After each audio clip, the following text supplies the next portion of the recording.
Hello, hello, hello, and welcome to episode 42 of the Cooler Guild. I am Coop Cooper, and joined with me, as always, is my co-host, Van Crisp. Hi. We're recording on Thursday, August 14th, 2025. On today's episode, we'll have to go over the rain getting burned in Portland, both in the heat and in the result, and what went wrong in Poop City. I wasn't going to say that, but I laughed out loud when I read that in the intro. We'll wrap things up with a quick roundup of NWSL results, highlights, as well as preview the Rain's next match. And also introduce a new segment. Yeah. Woo woo. Party on. So there is a reason to listen today, because none of us want to relive what happened. That's myself included. First, some housekeeping to take care of before we get into it. The Cooler Guild is part of the Sound at Heart podcast network. You can either listen to us on our public feed, or if you're a Sound at Heart subscriber, on the private unified feed with the other podcasts on the network. If you'd like to become a subscriber, just listen to our page at soundatheart.com/the Cooler Guild. New subscribers get 10% off the normal rate, and you'll help support everything we're doing. We haven't had a new subscriber in a while, so if you've thought about doing it, this is a good month to do that. So get on it. So we're delayed on recording for a multitude of reasons. We were going to record on Monday, and then there was a heat wave, and we also felt like shit because of the game. I really feel like I was emotionally exhausted to the point where it was worse than my last breakup. Yeah, I don't know if I felt that way. I was kind of just like, I just want to pretend like it didn't happen. Yeah, I'm too invested. I had to get over it. Did you do anything for the last few days to kind of ease your troubles? Played some cribbage. Been reading a new book, so been into that. And I've been watching British crime shows. Yeah, nothing new there. No, what about you? Oh, I did hang out with my sister. I mean... Huh. Your audio's cut out. Like it's not working at all? Did you say anything? Just now? About your sister? No. Oh. I said just hanging out with you and my sister. I thought you had something else to say about your sister, and I was like, well, the mic's broke. No, I just ended it there. Wow, all right. Did you ask me what I did? Yeah. What did I do?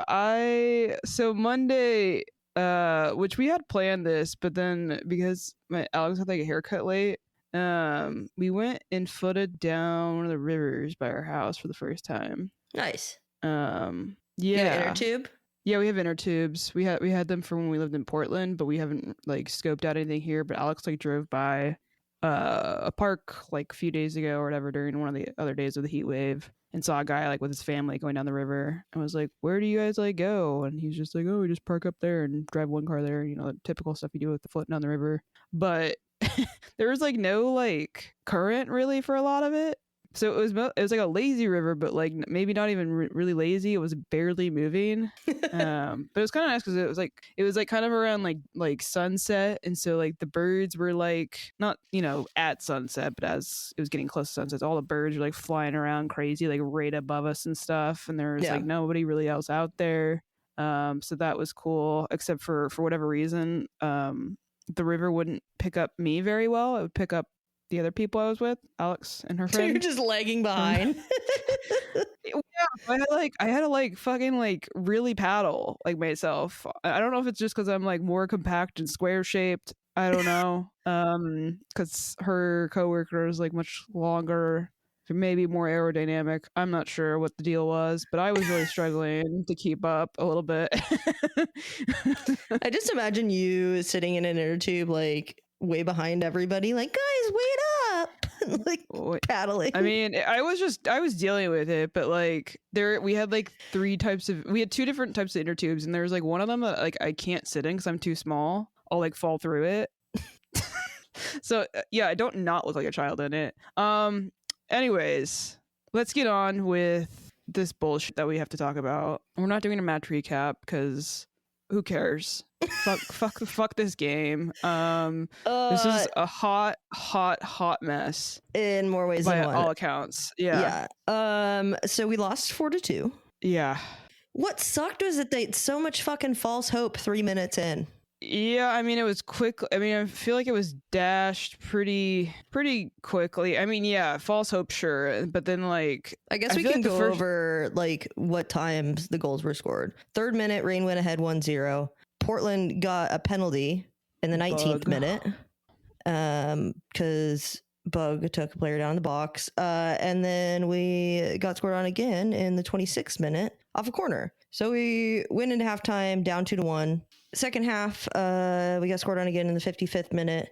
Portland scored on a set piece, so we were down 3-1. And then we made a little bit of a comeback off a gorgeous goal. We were like, it was a really fucking good goal. It was a great goal. It was a fantastic goal. And we were like, oh, okay, like maybe there is some life in this match. To just literally... No, we weren't, because 2 seconds later, we thought that. It was a fleeting... I mean, it did scored in the 64th minute, that. and then we got scored on in the 65th minute. It did stop.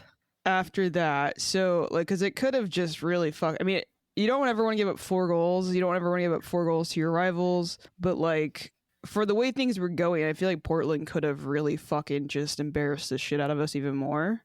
And luckily, I guess that didn't happen, given, I don't know, I guess our subs maybe were somewhat helpful in that regard, if you want to call it that. I got a general note. I guess I just want to, after this game, the Reign are now in 6th place in the standings on 24 points. We're 1 point now behind Portland. And we're only 3 points out from being tied on points for 2nd place. I don't think we would be in 2nd, even if we got tied up just because of the, tiebreakers and stuff. But, we're still in a good place. Yeah. Could be worse. This was a game that, like, I wish they would have been able to take advantage of it, obviously, but... do you want to go to the positives and then we can start bitching about it? Yeah. Okay. Obviously, the positive number 1 is Fishlock's diving header. That was nuts. I don't know how you let someone who's... I think she's like 5'2", 5'3", get that open. But that was great to see her doing something against Portland, because she does love playing them. And the other positive that goes along with that is that we scored multiple goals. We did. Yeah, lose, and the first one, her pass on the first goal was incredible. Mm-hmm. Just curling it around the defense to Adames, who was running in. So the goals we did score were quality, and the goals we gave up were our own fault. Yeah, they were total ass. The other positive I found... I literally have never seen a goalkeeper get scored on 4 times and have a 7.8 rating on FOTMob. Yeah. Their XG was like really high, so like they buried all of the chances that they were given, basically, that were like easy. Like they didn't have any like insane quality, just like finding a goal out of nothing. Dickey made some really good saves too. It's really hard to have a good game when nobody else is helping you. Truly. And so I thought she played well for what she was given. Yeah. Another positive I put is Portland are actually, this is kind of a fun fact. This is like, I just found this out. Portland is actually going to be up for an Oscar for their diving and their acting skills. So congrats to them. Well done. Representing the Northwest in the best way possible. And the last positive, also, I mean, we don't have many, obviously. We're playing Chicago next at home. Yay! I'll take it. I think that's an opponent you would want after a shit show like this. So, yeah. Any other positives? No. I think the away fans. Let's say the away fans. We'll shout out those. But yeah, negatives. Everything basically after the 3rd minute. Really, though. They like couldn't hold the fucking ball at all. Like every single pass was just getting disrupted. Like they just looked fucking exhausted, which there was reasons for that. But you're also playing a team that's dealing with the same weather. Yeah. The same environment, everything else that's happening. So I think lack of overall quality to a game you can attribute to, but like one single team. I don't think it's an excuse. I think it was just a trash day for the team. Yeah, probably the worst game that this could have happened with, too. It felt like every pass was going to the other team, had trouble winning the ball back. The marking wasn't good. And, Phoebe McLaren, who's played in every single game for like 100 years, wasn't there. And the team looked like they had no fucking clue what they were doing in the back line. Yeah. We talk about how good Jordan Bug is. Is she only good when Phoebe McLaren's with her? Yeah, when she's got a center back vet with her. Maybe. This was definitely a bad game for her. I mean, Sophia Huerta was playing back there with her, and that's not where I would want to see Sophia Huerta either. I don't think that helped. I don't think anything helped back there. It was all because like I going into this game, I feel like we were like, great, let's start seeing where to start to send some balls in, maybe start getting some more chemistry building with Hyden and everything like that. And there was like no opportunity for that because of McLaren not being available. And I had said this, however many episodes again, when we were talking about like transfers or whatever we want to see in the summer window, I literally said like, if McLaren goes down or something like that, we're going to have a bit of a situation in the back line. And here we are. Doesn't sound like it's long term, but I think it was helpful when Lou Barnes came in. Mm-hmm. It just sucks that she's not game fit enough to play an entire match. Yeah, and I feel like that was always going to be a possibility, just given where she is in her career, right? Yeah. So this is like why I wanted to see us maybe find another center back. So it's a little irritating to me I know we're like capped out with our roster spots and all that stuff, so there wasn't really any room to bring somebody in, but there was some other defensive moves and shifts that I think we could have seen maybe a little bit earlier. Yeah. And for all of Fishlock's great play, the midfield itself between Meza, Menti, and Fishlock was awful. Yeah, it was abysmal. And I said this, I think the last episode, maybe it was the one before, I don't know, about Sally Menti and how she has some really brilliant moments, but also was making mistakes, but we weren't getting punished with her mistakes. We got punished with her mistakes this match. Yeah, it seemed like, Harvey was clearly like, the lineup came out and Harvey was willing to give the young players a chance. They did not rise to the occasion. They sure shit did not. Which, like, I guess it's hard to do when it's that kind of weather and temperature and the conditions and everything else factored in. And I don't know, like, how many rookies. They had a rookie score, right? So, like, I don't know. Like, I would be curious to see, like, the experience in NWSL years between the two starting lineups. That's something I maybe should have looked up before this. But yeah, I it wasn't the game for our young players. It finally kind of caught up to them with their lack of experience. Yep. It was not enjoyable to watch. Not at all. Especially when we're in the press box in Portland and someone in the press box from Portland's just fucking clapping a lot in a place where you're not supposed to really be doing that. Just, not fun. It was an experience. Yeah. I'm not going to try to, we can talk about outside of this podcast how shitty it was, but what else did you take from what went wrong? Everything went wrong, really. I think there was a lack of organization in the defensive line.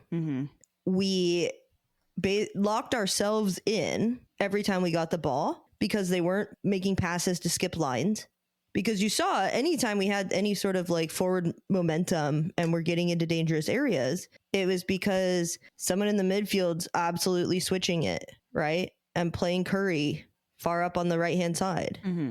But the little dinky midfield passes were just getting lost. And we kept going backwards with the ball constantly. Yeah, and Portland I wouldn't say they have a good defense. No. So, like, I don't know.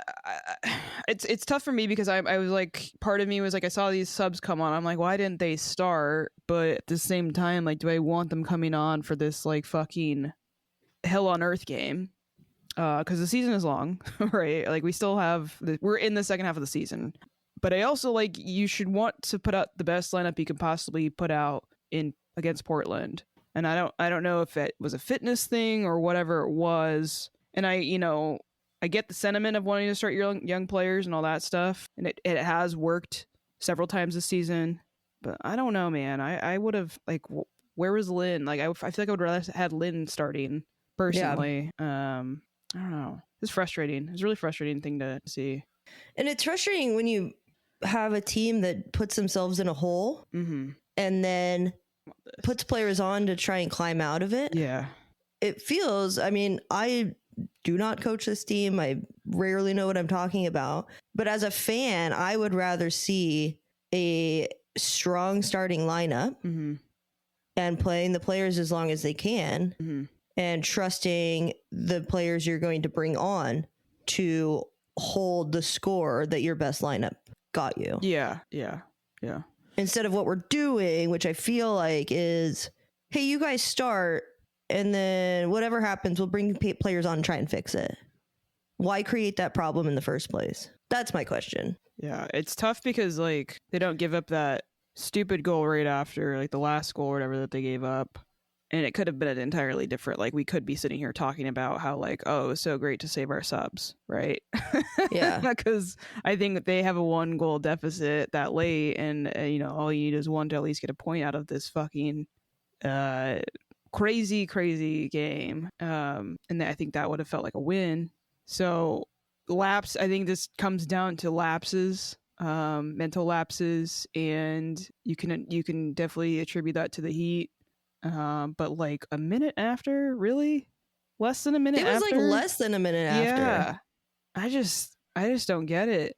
This is the kind of shit they were doing early in the season that I thought they had kind of gotten over. This is the shit they were doing last year. Yeah. I mean, I guess this is just like a reality check to some extent. I would say maybe it's kind of, I don't know, hopefully a good learning experience for everybody, because this is an embarrassing result. It could have been worse, but certainly they're not going to be happy about, I would say, anything besides the 2 goals. Yeah. And hopefully they just don't let it happen again. Okay. Yeah. If I ever, I just don't want to have to do, at least we don't play Portland again this season. We beat them once. Yeah. We lost the second time. Yeah. Fine. Yeah.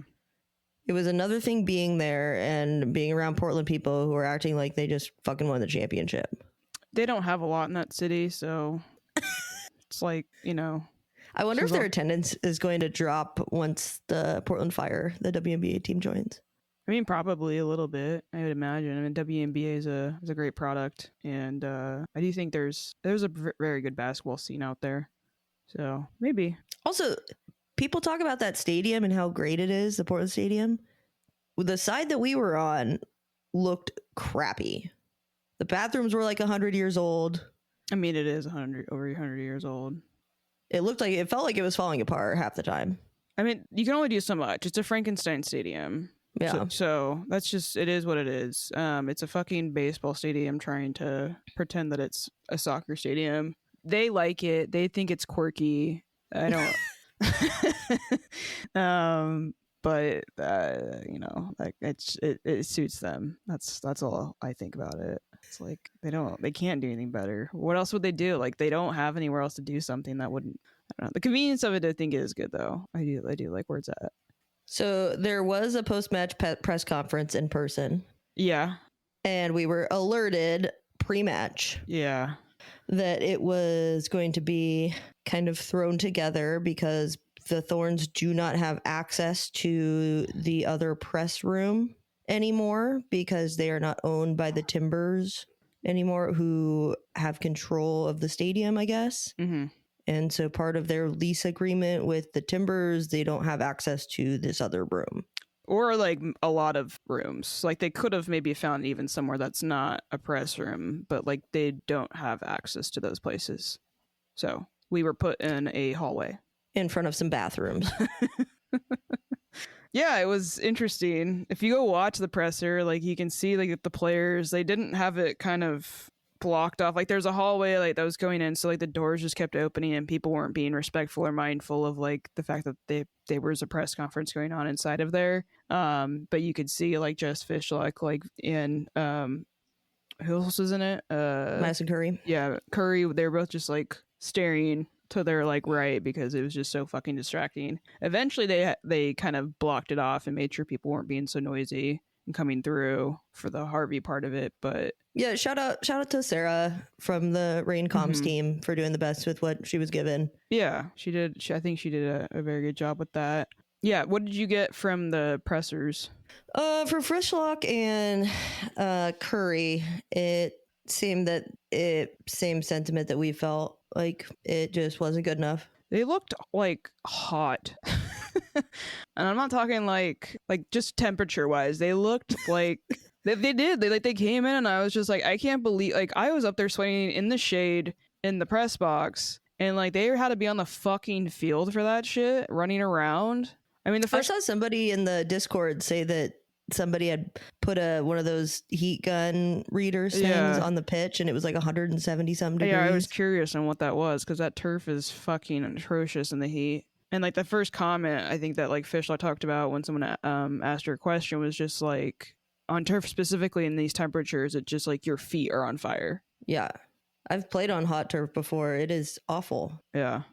This is kind of why I don't want to get too carried away with like losing hope with this game, because this is not going to be the conditions they're playing in week to week, right? Especially come playoff time.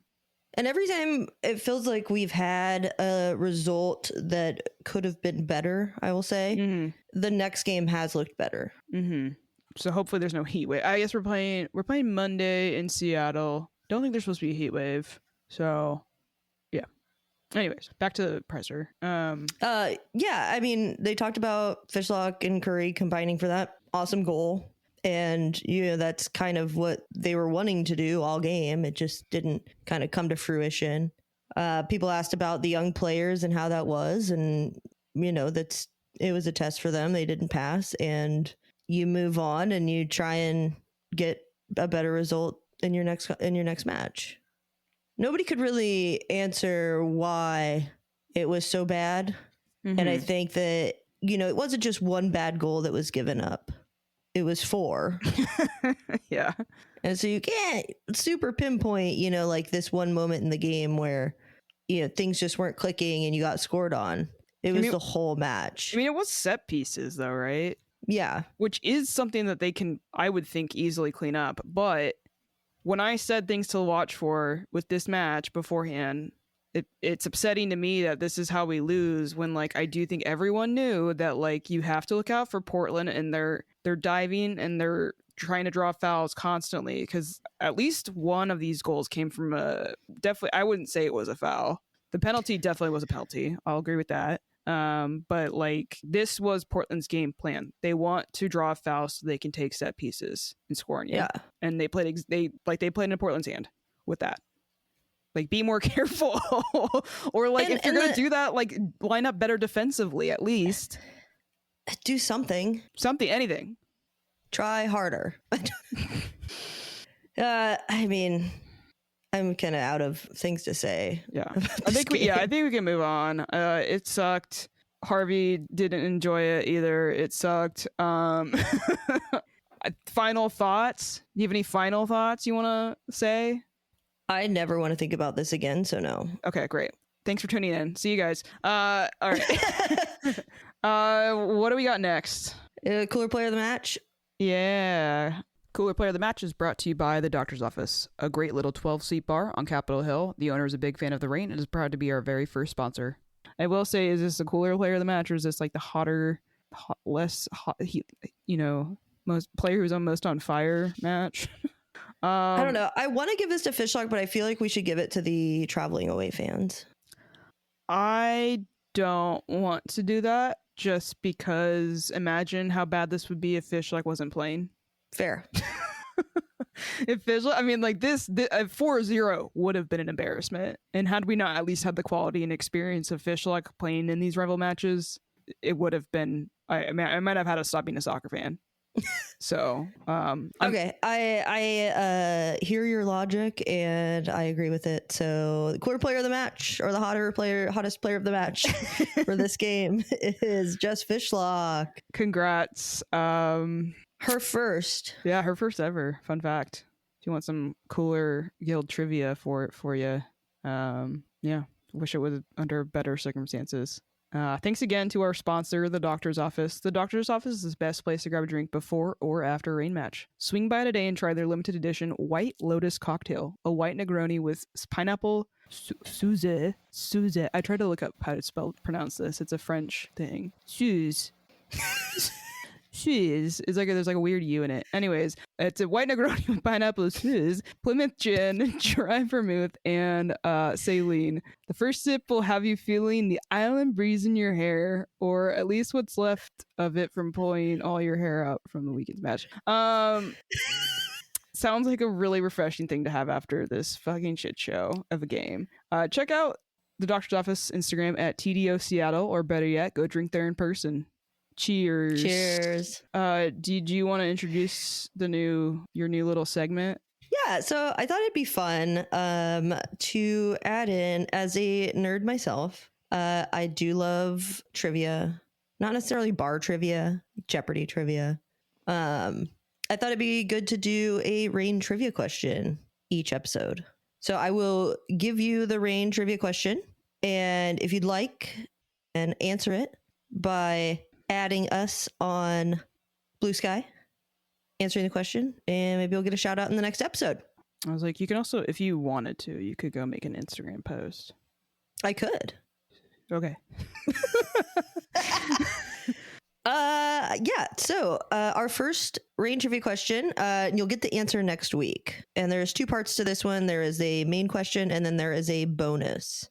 For this So the question is, since we're playing Chicago, shout out Steve, who thought this would be very appropriate, and I agree. Seattle and Chicago were involved in the first trade in NWSL history. What player was the trade for?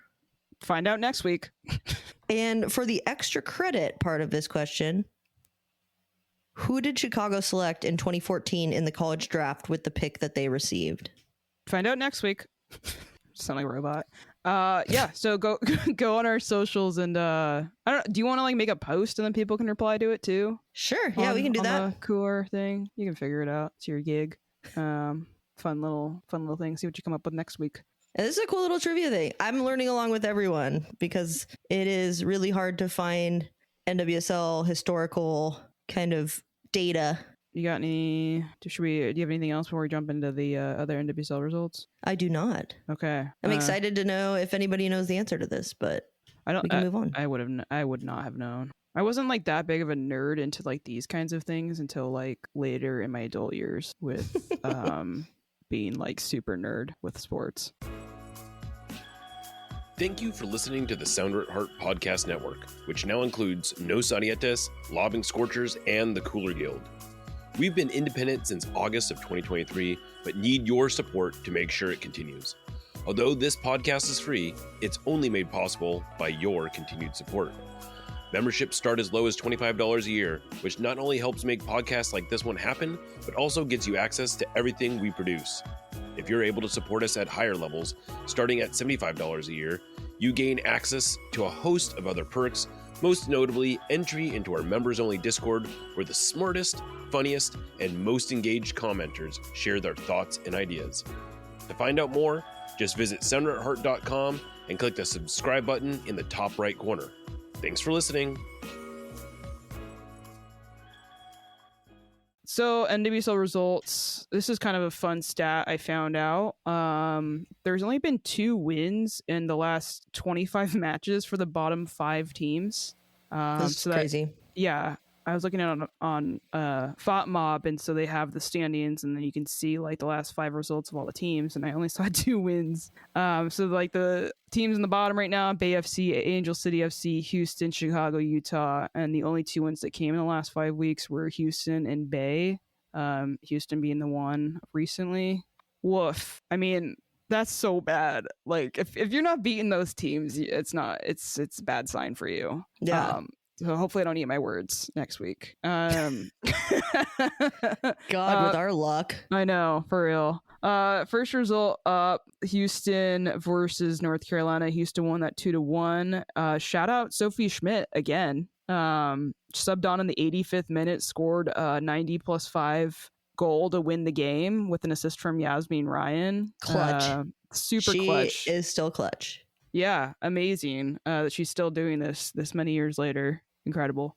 Utah took on KC. They lost only by 1 goal though. Yeah. I mean, I guess they really KC, hunkered down. They did, and that goal was like a little bit of a lapse from Utah.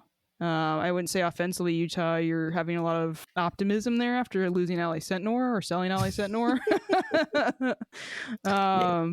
But like, I would have thought this game was going to be much, much worse for Utah. So It could have been, yeah. Yeah. Did you watch the Gotham Spirit game that was a 0-0 draw? I did. Okay. What'd you see? So there was a red card, I think at like 30th minute. Uh-huh. And I didn't think it was a red card. I did go find that play to see. What did you think? So what am I trying to say? I just lost my train of thought.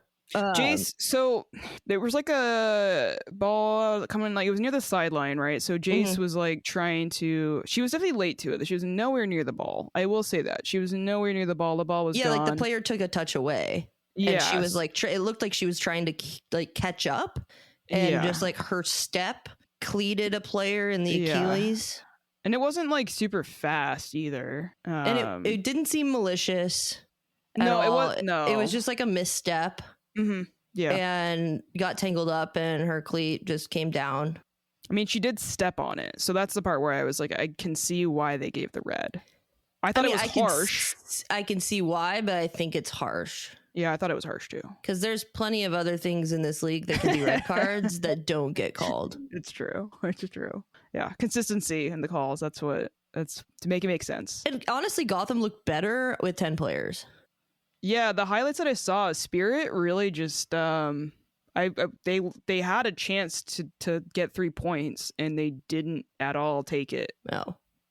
I saw people talking about the field there, and I went and saw it looked bad. It was like dry as fuck, patchy as fuck. They had like some event there recently, right? Some events and stuff. I don't know. Not good. Everyone always talks about grass is so great when it is maintained by someone who actually knows what they're doing, and there's no other events there. So I'm not on board the grass. The grass is always greener, obviously. Between this and San Diego. Orlando, Louisville, 1-1 draw. There's a lot of draws this weekend. In fact, there's only 2 no draws, or 3. This is kind of a heartbreaker, honestly. Yeah. But okay, so there's an own goal at the end that was in favor of Orlando. Ari Borges got, first of all, what was she doing? So there was a cross set piece in, Carson Pickett laid it in. Love that for Carson Pickett. But she laid in a cross, and then like the defender like went to head the ball, but she also turned her head towards the goal to head the ball. It made no sense. So you kind of did that to yourself. Did she get confused and think she was on the other end? Yeah, she just needed to turn the other way, or like just jump up, but she turned her head, and I'm like, oh no. So it ended up in a 1-1 draw. San Diego, Angel City. Great news, everyone. Another fun fact for everybody. This is 2 weeks in a row that Alana Kennedy has scored. If you all remember, she scored last week for the Reign.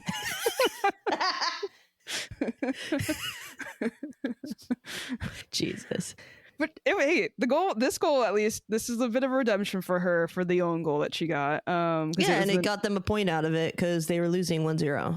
Yeah, 90+2 got that goal, so good for her. Does she always get beat up in every single game? I feel like it. The girl has the worst luck. Yeah, I feel like every time I see highlights of her, she's just like, her face is getting knocked and shit, and I'm just like, Jesus. She's just like I don't know, what's the word? She's just like always present, always in space, and you can't avoid her. I don't know. Omnipresent. Yeah, that's the one. Yeah. Did you watch the highlights? You corrected my mistake there, but the Chicago Bay FC game, I wanted to talk about this. I don't know if you were wanting to talk about this. Yeah, I also thought it was weird, and then I saw your note. They did a weird like mid-game interview, which I already hate. Mal Swanson, but yeah, or Swanson. Should be Pew because she was promoting there. Yeah. And she goes on this weird thing. She's wearing this ill-fitting army jacket. Like, it literally says Army in the big letters on the front.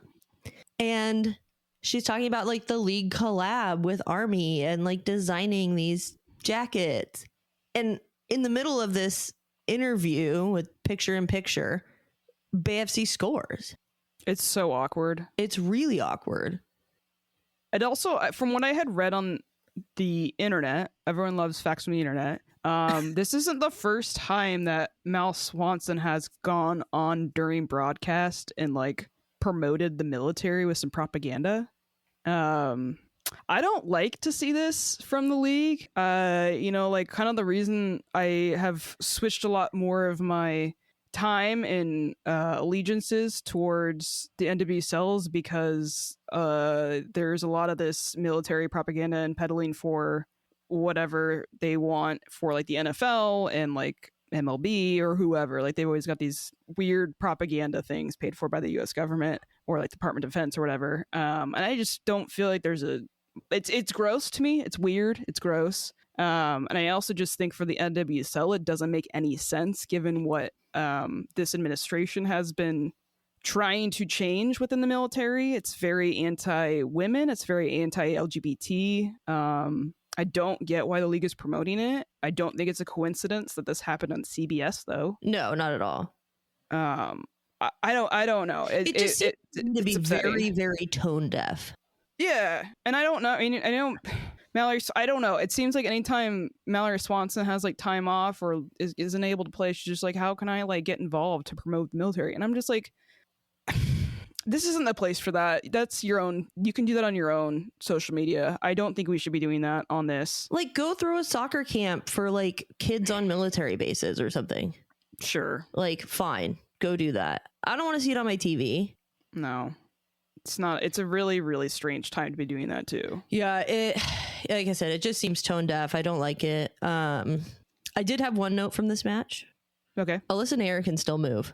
Yeah. Her feet are still quick. There's one save that she made where she got all the way across goal and slid with her leg out and saved a shot, which was really impressive. Good for her.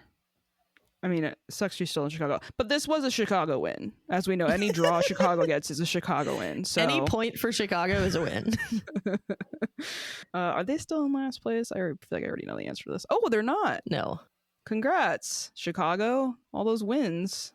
The Chicago wins are moving you up. Slowly but surely you have the bottom team is 14th place with Utah with 6 points, and Chicago is in 13th with 8 points. And then Houston's above them with 15. So, maybe not slowly but surely, but at least they'll stick above Utah maybe.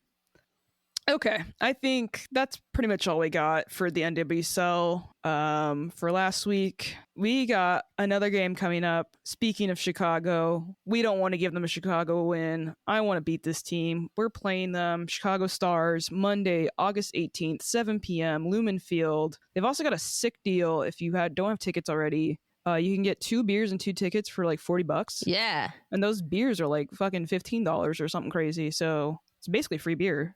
Pretty much. Yeah. So go get your tickets for that. We all try to kind of forget the last time we played them because we should have won. Mm-hmm. But then they got Ludmilad. Isn't it Ludmila? Ludmila. Sorry. We figured, yeah, they got Ludmilad. That was also the game that was at Soldier Field. So again, another weird condition thing. But we're at home. Hopefully we're comfortable there. God. We got to get a win at home. Our home results have not been up to par. Yeah. Chicago's recent results: 2 Chicago wins. They got 2 draws, which means ties. 2 draws, 1-1 versus Bay and Gotham. The Gotham game was, I would say, an impressive performance for sure. So like, as much as I shit on Chicago, the Ludmila of it all, it's definitely something to like prepare for. Yeah, I mean, that's the thing with the NWSL. Like, no team is safe. Except for KC, I guess. Right, this year. Yeah, and yeah, especially since they got LA Sentinor. But things we want to see. What did you want to see for this game? Just play well and don't give up dumb goals, please. This feels like early season. Yeah. Back to basics. Back to the basics.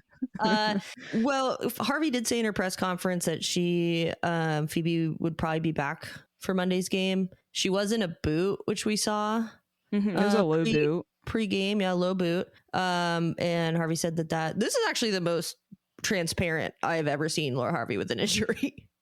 I think it's probably because we all knew like we were kind of fucked without Phoebe. Yeah.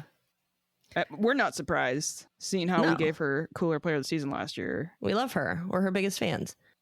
Mm-hmm. But yeah, so hopefully Phoebe McLaren will be back. Yeah. And healthy. Yeah. What about you? What do I want to see? A clean sheet after that fucking shit show would be nice. Mm-hmm. Because those were all pretty much dumb goals. Other things I might want to see. I want to see more time with Biandola. I don't know what her fitness is. And I would.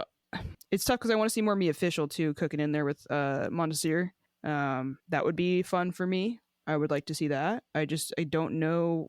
I would think that Harvey doesn't want the young players to think that last week's performance means that they're ousted from their chances. So I'm not sure that the players I want to see start will get the start if it's related to their fitness. Especially since we're playing Chicago, maybe this is a good chance to kind of help them kind of wipe that slate clean from last week. But at the same time, I want to put this game away earlier. Yeah, that's why I want to see what I was talking about earlier, where just go out with your best lineup. Yes. Yeah, let's not fuck around. No. Please don't. We do not have the leeway to do that at this point. Yeah. For my own sanity and for playoffs. Yeah. I'm sorry for all the swearing. I'm just really angry. As am I. This isn't a kid's show. Well, it could be if you let your kids be badasses. Nothing funnier than swearing children. Oh, all right. Yeah, I think we're gonna wrap this up. Let's keep it nice and tight. I don't know how short this one's gonna be. Any shout outs? Yeah, so yesterday was my cat Van Jr.'s 14th adoption anniversary. Nice. 14 years. Nice. Best little man. Mm-hmm. I love him. Mm-hmm. You got any shout outs? My good pal Jeff. Do you think Jeff listens to this? I have no idea. But Jeff I met from I'm not even sure who he works for. He works for Post. Oh, does he? Yeah. Okay. Yeah, so Jeff, I met him in the press box in Portland, and he's big into D&D. And as everyone knows, I'm really into D&D now. So it was funny because Van was like, yeah, there's going to be this guy there. He's at all the rain games, but he doesn't really talk a whole lot. But I think he has a D&D company or something, is what you said. And then I walked in and Jeff's wearing like the shirt for the big D&D podcast. And I was just like, oh, hey, nice shirt. And I mean, he was just talking like we were having a great chat. For a guy who never really talks much to everybody else, we were having a great chat about D&D. So I think D&D was is really where he shines with conversation, because there is a lot to talk about with it. So I'm eager to talk to him again at some point, hopefully this year. And hopefully he gives you those DM cards for me. Yeah. I did follow him there on Monday. Did follow him on Instagram. My good pal Jeff. We're just gonna nerd it up some more. Nice. Anyways, yeah, I think that's pretty much all the shout outs I got. I think that's gonna pretty much do it for this episode. Sorry it was a bummer. Sorry the rain were not good. That sucked. Hopefully that doesn't happen again this season. Hopefully we can do a dub pod next week. Please. Yeah, please. I also think we're just a heads up to some folks. I think we're going to be switching our recording days on some weeks just because of my D&D game. So it might come out like a day later than maybe people are used to. Not that this one wasn't late for other reasons, we're unrelated, but shit happens. We're not full-time podcasters. So thanks again to our sponsor, the Doctor's Office. Go follow us on Bluesky and Instagram at Cooler Guild Pod. You can send us an email. We love an email at thecoolerguild@gmail.com. You can also visit our main page, sounderheart.com/thecoolerguild. And we're on YouTube. Last episode, that was a fun one. That one's I don't know if this one will be up there. This was really fucking shitty. But go to youtube.com/@thecoolerguild. Follow us there. Subscribe so you can get the latest on those video episodes there when we put them up. And also wherever you're listening, go rate. Oh yeah, should we have brought up the rating that we got? Oh yeah. I mean, we're not going to address it today because we've already gone on longer. But Van had a really funny way. I love when people leave us a review and then criticize us or like are confused about something or like have something maybe not as positive to say as it could be. Like maybe it starts positive and then it goes into like, well, actually, or something like that. I love those. I love those 5-star reviews. I know, they're the best because I'm like, ooh, 5 stars, and then it's like, I don't understand this, and I'm like, okay, cool. Yeah, makes me laugh. You got do you have it up? I can pull it up real quick. Okay. It was on Apple, right? Yeah.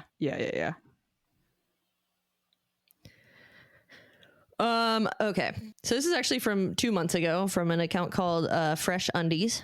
Love it. 5 stars. I'm not a soccer fan, but maybe starting to be. Anyway, I enjoy the commentary, learn some things, and continue to be mystified by the Portland hate. I'll keep listening to see if they ever explain themselves. Like, I feel like this means we shouldn't ever explain ourselves, so that they keep listening. I feel like once you let me know, once you do become a soccer fan and hopefully a Reign fan, let me know when you start to hate Portland, because it will happen. Yeah, I mean, and if you don't hate them after last weekend, I don't know what to tell you. Yeah, and also like the Reign and the NWSL like hype it up about how this is like the strongest rivalry in the entire league. And you can go watch Jess Fishlock and Megan Rapinoe and whoever else just shit on Portland at any opportunity they can in this rivalry. So there's a lot of history behind it. Yeah, and I could go into why I have strong negative feelings about the city of Portland, but that's not what this podcast is going to be for. So if you want to ask me in a bar about that, go for it. But I'm just going to leave it there for the week. Till next time, I'm Coop. I'm Van. Stay cool, y'all. Stay cool, y'all.